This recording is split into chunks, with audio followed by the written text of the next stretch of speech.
जय हिंद दोस्तों। कैसे हो आप सब? आशा करते हैं कि आप सब भी बिल्कुल अच्छे होंगे। चलिए आज हम लोग एक नए क्वेश्चंस जो कि काफ़ी इम्पोर्टेंट है, बहुत बार आपको एग्जाम में देखने के लिए मिल भी चुके हैं, एक बार नहीं बहुत बार।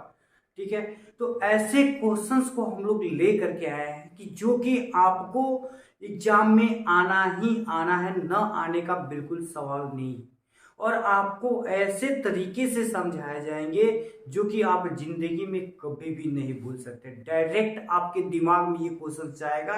ठीक है, किस प्रकार से हम लोग इसको हल कर रहे हैं, आप लोग बारी बारी से हर एक स्टेप को बिल्कुल ध्यान से समझिए, ध्यान से देखिए। एकदम आशा करते हैं कि आपको जरूर समझ में आए, ना समझ में आने की तो सवाल ही नहीं है।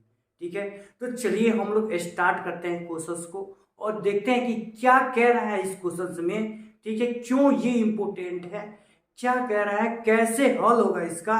तो चलिए हम लोग इसको हल करना चाहते हैं। कह रहा है कि बहुलक ज्ञात करें। क्या आपको ज्ञात करना है? बहुलक, जिसमें आपको वर्ग अंतराल 80 से 85, 85 से 90, 90 से 95, 95 से 100, 100 से 105, 105 से 110, 110 से 115 दे दिया गया।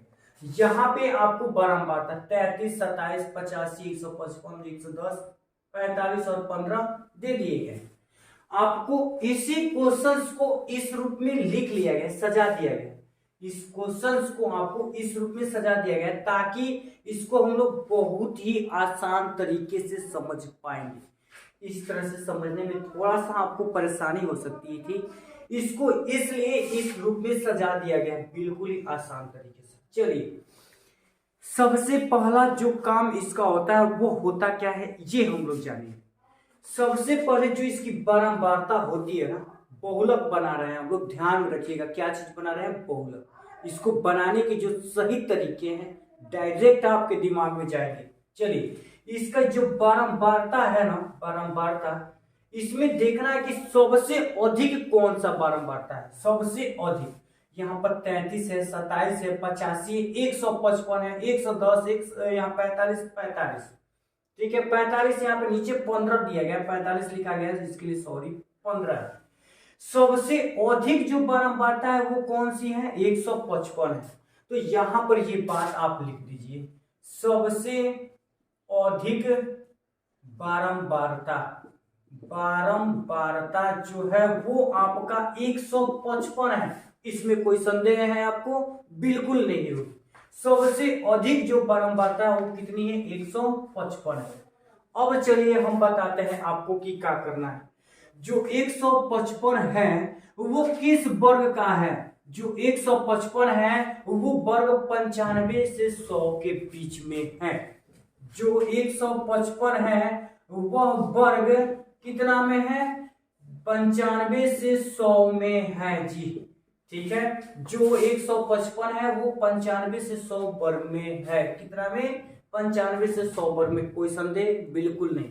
चलिए, तो बहुलक वर्ग तो हमारा यही हो जाएगा ना, बहुलक वर्ग हमारा क्या हो जाएगा? 95 से 100 हो जाएगा। कोई शक बिल्कुल नहीं होने देंगे शक आपको। चलिए, तो जो 95 से 100 आया है, जो ये हमारा बहुलक वर्ग हो जाता है। क्या हो जाता है? बहुलक वर्ग। बहुलक वर्ग की जो इसमें हम लोग एक एल का मान लिखते हैं, इसके बारे में हम सिर्फ समझेंगे, लिखेंगे नहीं, सिर्फ समझेंगे। यानी जो एल होता है उसका मान आता कहां से है? एल का जो मान है वो आता कहां से है? तो बहुलक वर्ग की निम्न सीमा से आता है। कहां से आता है? बहुलक वर्ग की निम्न सीमा से, जो कि हमारा कितना है? 95 है। कोई शक बिल्कुल शक नहीं होगा। यदि बहुलक वर्ग की जो निम्न सीमा होती है वो हमारा एल का मान होता है। क्या होता है? एल का मान होता है। ठीक है, उसके बाद इसमें F1 आता है। क्या आता है? F1। तो चलिए, जो बहुलक वर्ग है हमारा ना, F1 का मान होता क्या है? जो बहुलक वर्ग होता है ना उसकी बारंबारता होती है। क्या होती है? उसकी बारंबारता। बहुलक वर्ग की बारंबारता कितनी है? 155 है। कितनी है? 155। कोई शक नहीं। एल का मान बहुलक वर्ग की निम्न सीमा, F1 का मान जो बहुलक वर्ग है उसकी बारंबारता। बहुलक वर्ग हमारा 95 से 100 था, तो इसका जो बारंबारता था 155 हम लोग लिख लिए। उसके बाद से आता है F0। F0 या FO आपकी मर्जी, F0 पढ़े या FO पढ़े आपकी इच्छा। इसका मान कहाँ से आता है जी? F0 जो है या FO है या F0 है, ये इसका मान जो है वो आता कहाँ से? तो जो हमारा बहुलक वर्ग है ना, जो हमारा बहुलक वर्ग है, ठीक इसके पहले वाले वर्ग की बारंबारता कितनी है जी? 85 है। F0 का जो मान आता है वो कहां से आता है? जो हमारा बहुलक वर्ग 95 से 100 है, ठीक इसके पहले वाले वर्ग यानी 90 से 95 की जो बारंबारता है वो कितनी है? 85 है। इसके बाद से F2 आता है। क्या आता है? F2। तो F2 का मान हम लोग कहां से लेते हैं? तो जो हमारा बहुलक वर्ग है उसके ठीक बाद वाले वर्ग की बारंबारता कितनी है? 110 है। अब एक चीज और बच गया, एच का मान जो होता है वो हमारा क्या होता है? उच्च सीमा माइनस निम्न सीमा। उच्च सीमा माइनस निम्न सीमा यानी बहुलक वर्ग का ले लीजिए या किसी भी वर्ग को लेकर के घटा दीजिए, हो गया। क्या हो जाएगा? 85 में से 80 घट जाएगा, कितना बचेगा? 5। यही तो मेन चीज होता है, यही तो मेन चीज होता है, आपको मान ज्ञात करना है। यदि आपको ये मान सारे के सारे ज्ञात हो जाए तो बाकी क्या बच जाता है? सूत्र पे बैठा देना, हल कर देना, ये सबको आता है। बाकी आपको ये सब ज्ञात करने होते हैं। आइए इसको हम लोग फिर से एक बार और चर्चा करेंगे। ये सब मान जो है वो कहां से आया है? एल जो आता है वो बहुलक वर्ग के निम्न सीमा से आता है। ये निम्न सीमा होता है, ये उच्च सीमा होता है, ये सबको पता है। तो बहुलक वर्ग हमारा 95 से 100 था, तो इसकी निम्न सीमा कितनी थी? 95। उसके बाद से F1 आता है। F1 का जो मान आता है वो बहुलक वर्ग की बारंबारता से आता है। ठीक है, बहुलक वर्ग की बारंबारता से। उसके बाद से आता है F0। तो बहुलक वर्ग के ठीक पहले वाले वर्ग की जो बारंबारता है 85, वहां से आ गया। फिर आता है F2। तो बहुलक वर्ग के ठीक बाद वाली संख्या वर्ग की बारंबारता जो है उससे आता है। उसके बाद से आपका बच गया एच का मतलब किसी में से एक को इधर से यानी उच्च सीमा में से निम्न सीमा घटा देंगे, आपका आ जाएगा 5। अब हम लोग चलेंगे कहां पर? तो बहुलक का जो सूत्र होता है वहां पर चलेंगे। तो बहुलक का सूत्र होता क्या है? आइए देखते हैं। बहुलक बराबर होता क्या है? L plus F0 F1 minus F0 होता है ना जी, बिल्कुल F0। चलिए F1 माइनस F0 होता है, F1 माइनस F0 अब बटा 2F1 minus F2 minus F0 गुणे H होता है। यही तो होता है आपका बहुलक का सूत्र। का होता है? बिल्कुल, इसमें कोई संदेह वाली बात नहीं। F0 माइनस F2 होता है जी, F0 माइनस F2 होता है। यहाँ पर क्या होता है? F0 minus F2, sorry, L plus F1 minus F0 बटा 2F1 minus F0 minus F2 गुणे H होता है। ये बहुलक का सूत्र। अब इसी पर चुपचाप बैठा दीजिए, आंसर आ जाएगा।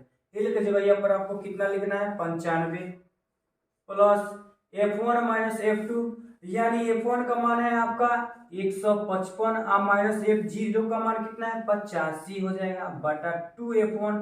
2 गुणे F1 का मान आपका कितना है? 155 और माइनस F0 का मान कितना है? 85 और माइनस F2 का मान आपका कितना है? 110 है ना, गुणे H का मान आपको 5। अब इसको हल करते हैं, यहां से ले लेते हैं इसको हल करने के लिए। 95 का 95 आपका हो जाएगा, अब प्लस 155 में से 85 घटा दीजिए, 5 में से 5 घटेगा 0, अब 15 में से 8 घटेगा 7 और ये एक गायब। ठीक है, चलिए एक यानी घट जाता है, घट जाता है, गायब नहीं होता है, घट जाता है। 2 से 155 में गुणा करते हैं, 5 गुना 10, 10 से 11, 2 1 3 हो जाएगा। अब माइनस इन दोनों को जोड़ दे, ये भी माइनस में ये भी माइनस में, तो जुड़ जाएगा 0 गो अब 5 गो, 5 गो 1 गो 8 गो 9 गो 1 का 1, यहाँ पे गुणे 5 आपका हो जाएगा। ये 95 का 95 जोड़ 70 का 70 अब बटा, इसको इसमें से घटा लीजिए, 0 में से 5 नहीं घटेगा, 10 हो जाएगा, 10 में से 5 घटेगा 5, यहाँ पे आपका बच गया है 9, 9 में से 0 घटेगा, सॉरी 9 में से 9 घटेगा 0, यहाँ पे बच गया है आपका कितना? 2 में से 1 घटेगा, 1 बच जाएगा और गुणे ये 5 का 5, तो 5 से इसको काट दीजिए ना, 5 गुना 10, 5 एकम 5 हो गया। अब यहाँ पे आपका बच गया 95 प्लस 70 बटा 21, इससे इसमें भाग दे दीजिए, बिल्कुल आसान है, या बटा का जोड़ निकाल दीजिए, आपका मर्जी, भाग दे दीजिए, आसान हो जाएगा। 95 का 95 प्लस 21 से भाग दीजिए तो 70 में, 21 से आप लोग 70 में भाग दीजिएगा तो ये आपको प्राप्त होगा 3.04 आने की संभावना है। आइए देख लेते हैं क्या आता है। 21 से हम लोग भाग दे दें 70 में तो 21 दूना 42 है, 21 तिया कितना हो जाएगा 63, 21 तिया 63, ये हो जाएगा 7, 7 का 7 जीरो, 10 यहाँ जीरो बैठा दीजिए, ये कितना हो जाएगा फिर से 21 तिया 63, ये तो उतना ही आ रहा है 7, ये तो उतना ही आता रहेगा जिंदगी भर, उतना ही आता रहेगा लग रहा है कि, है ना, बिल्कुल इतना ही आता रहेगा। चलिए कोई बात नहीं, 0.33 लिख लेते हैं, कोई बात नहीं है जी, सॉरी 3.33 लिख लेते हैं। ये 95 में इसको जोड़ दिए, 95 3 98√3 हो जाएगा, इतना आपका आंसर आ गया। यही तो है आपका बहुलक, जो कि काफी आसान। देखिए हालांकि ये लंबा है, इसकी जो प्रक्रिया है थोड़ा सा लंबा, लेकिन बिल्कुल आसान। हम लोग क्या किए, कुछ नहीं किए, जो क्वेश्चंस था उसको उतार दिया गया है। इसमें जो सबसे इसकी बारंबारता है, सबसे अधिक जिसकी बारंबारता थी उसको यहाँ पर चुन लिया गया था। ये जो बारंबारता है वो किस वर्ग में था, तो 95 से 100 में था। ये हमारा जो था वो बहुलक वर्ग हो गया है ना। उसके बाद से बहुलक वर्ग को हम लोग लिख लिए हैं और एल का मान निकाल लिए, F1 का मान निकाल लिए, F0 का मान निकाल लिए, F2 का मान निकाल लिए, H का मान निकाल लिए हैं। उसके बाद से इसको चुपचाप सूत्र पर बैठा करके हल कर लिया गया। यही तो इसमें प्रक्रिया हुई है, कुछ और दूसरी प्रक्रिया इसमें बिल्कुल नहीं है। चलिए आशा करते हैं कि आपको ये बिल्कुल समझ में आया होगा। कमेंट बॉक्स में जरूर बताइएगा। अगले क्वेश्चंस के साथ, नए जानकारी के साथ अगले वीडियो में हम लोग अगली क्लास में मिलेंगे। तब तक के लिए जय हिंद।